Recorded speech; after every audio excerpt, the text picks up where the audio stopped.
तपाईँ बामा छोरीको बा बढी बन्नु भएको छ कि छोराको बा बढी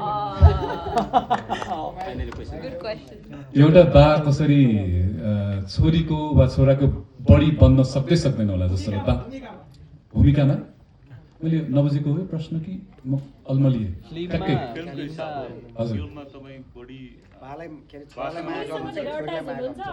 ए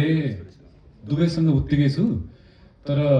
अब फेरि कथा खुल्छ कि यो अलिक धेरै भन्दाखेरि चाहिँ त्यो हाम्रो एकदमै अलिक कम्प्लिकेटेड छ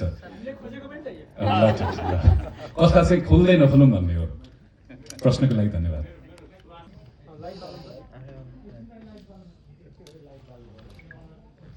गरौँ सन्तानको खुसीमा आफू रमाउने सन्तानको खुसीमा आफू रमाउने आफ्ना दुःखहरू सबै लुकाउने आफू हारेरै भए पनि सन्तानलाई हाँसी हाँसी जिताउने कुनै दुःख कष्ट नहोस् भनेर सबै जिम्मेवारी आफै लिने देख्दा कठोर र कडा पनि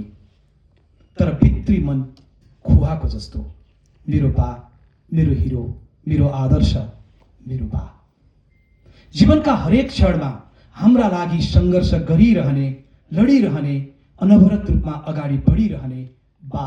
मेरो बा एक योद्धा मेरो बा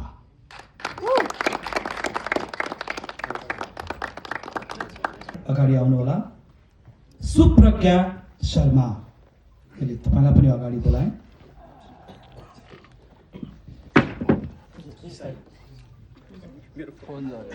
मैले यति बोलाइसकेपछि बा एक योद्धा चलचित्रको टिमको प्रतिनिधित्व हुन्छ भन्ने मलाई लाग्छ हुन्छ होला होइन अलिकति ओराउँ सबैजना अलि ओराउँ त झरनाजीलाई मिस गरिरहेछौँ अझ रमाइलो हुन्थ्यो यो टिमको पूर्णता हुन्थ्यो भन्ने मलाई लाग्छ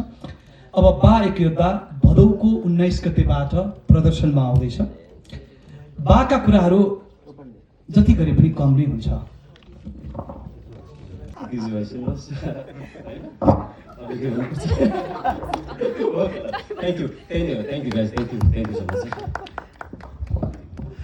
धेरै धेरै धन्यवाद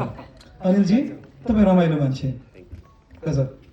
यति भएपछि पुगेको नि अरूको त पर्दामा देखिहालिन्छ